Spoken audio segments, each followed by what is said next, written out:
തലയില്ലാതെ വാലില്ല, എന്ന് പറഞ്ഞൊരു ഔദാംബരനൻ 64 ഇങ്ങനെ ചൊല്ലി 74 എന്തു പറഞ്ഞു? ഞങ്ങൾ വേറെ സഭയാണ്,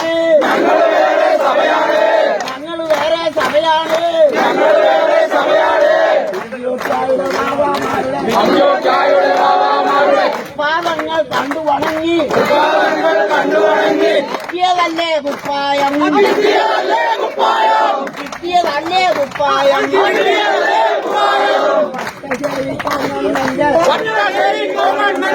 വട്ടശ്ശേരി കൊങ്കണ്ണന്റെ സ്വന്തംനാടെ മല്ലപ്പള്ളി, സ്വന്തംനാടെ മല്ലപ്പള്ളി.